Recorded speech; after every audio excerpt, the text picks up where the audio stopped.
Did you know that the carnivore diet can be unsustainable? That's right. Because there is so much vagueness, there is a lot of room for failure.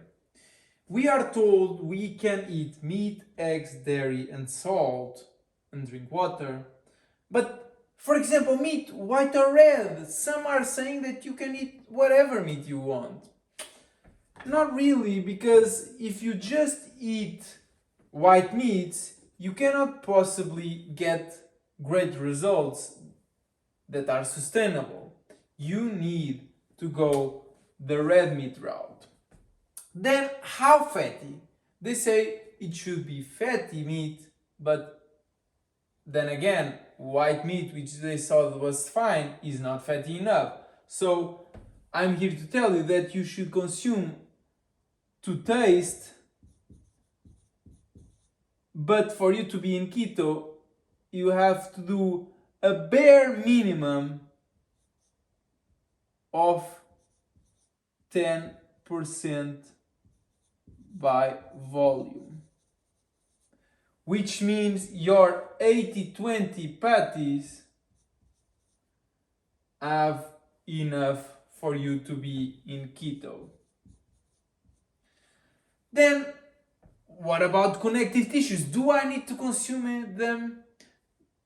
Nobody's talking about this, and you must consume them because you must feed your microbiome that is inside your gut. Then they talk about eggs. Should you consume them whole or just the yolk? For the vast majority of people, you should consume just the yolk. But even then, only if you tolerate them. All eggs should not be consumed unless you really mix the yolk and the clear within your mouth. What about dairy? Should it be boiled or raw? Of course, raw will always be better. Should it be fermented? Who knows?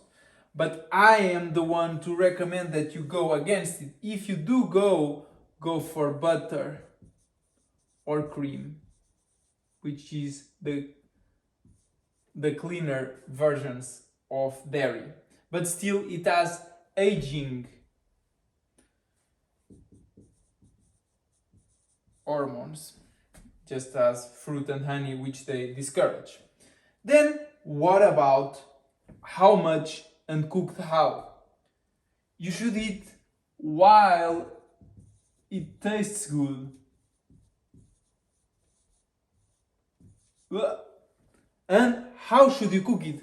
Better yet, how should you destroy it? Because cooking is the same way as destructing. Even in plant foods, for example, hay does not allow cows to produce as much milk as green grass. So cooking is always terrible. But fermenting is a different story, it's not cooking. So how should you destroy it? Of course, it means that you should eat ideally raw, but you can only do that if it's a healthy animal. Or if you are not informed on how healthy the animal is, you should sear it.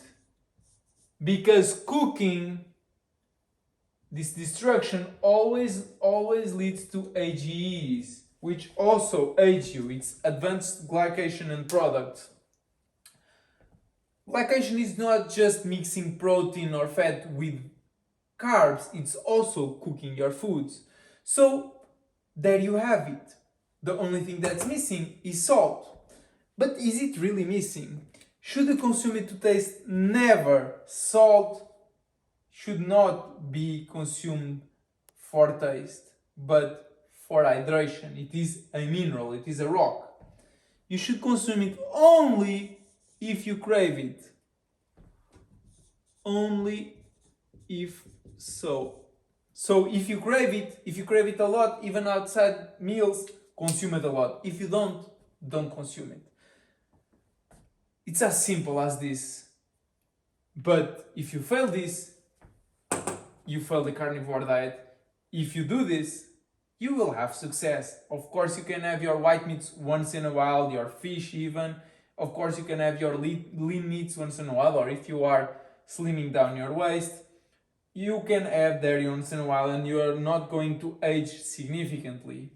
But if you want to have the overall best performance and feel great, nurturing your microbiome so that it can send the gasotransmitters, the signals for you to make energy and to feel alive, you have to stick to this. This is very important. High fat is very important. Get as much fat as tastes good to you, and as much red meat as it tastes good to you. Of course, beef is king for the vast majority of what we can get nowadays because it's a ruminant and it filters out very well whatever they eat, even if it's not a wild type of nutrition. Thanks for watching.